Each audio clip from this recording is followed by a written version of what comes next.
இந்த காலங்களில் இருக்கிற சகோதரிகளும் ரொம்ப பெரியவங்க. கொஞ்சம் சண்டை வந்தால் போகுதும். இப்போ தான் கையிலேயே ஃபோன் இருக்கேன். எங்கே கையில் ஃபோன் இருக்குது? நம்முடைய தலையணைக்கு கிட்டேயே ஃபோன் இருக்கும்.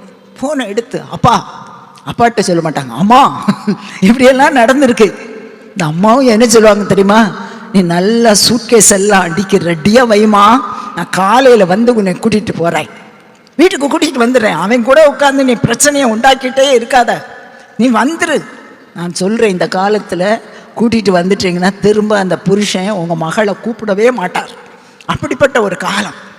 கொஞ்சம் யோசிச்சு பாருங்கள், நம்ம எப்படி குணசாலியாக இருக்கணும், எப்படி நிதானத்தோடு இருக்கணும், எப்படி புத்தியுள்ள ஸ்திரீகளாக மாறணும், நல் ஒழுக்கமுள்ள ஸ்திரீகளாக மாறணும், கர்த்தருக்கு பயப்படுற பயத்தோடு இருக்கணும். அவள் வாயை திறந்தால் அந்த வாயில் என்ன வருமா? நல்ல ஆலோசனை கொடுக்கக்கூடிய வார்த்தைகள் வருமா. தன்னுடைய கைகளினால உற்சாகமாய் வேலை செய்வாள். பிள்ளைகளும் எழும்பி என்ன சொல்லுவாங்களாம்? நாங்கள் எங்களுடைய அம்மா யாரு? ஆசீர்வதிக்கப்பட்டவர்கள். அதே போல புருஷனும் சொல்லுவாராம், அநேக ஸ்திரீகளை பார்த்தது உண்டு, ஆனா நீ யாரு? எல்லாவற்றிலும் மேலானவள். ஹல்லேலூயா. நல்ல ஆண்டவருக்காக உண்மையா நல்ல குடும்பங்களை கட்டுகிறவர்களாய் நல்ல குணசாலிகளாய் ஆண்டவருடைய சன்னிதானத்தை காணப்படணும். கர்த்தர் ஆசீர்வதிப்பார்.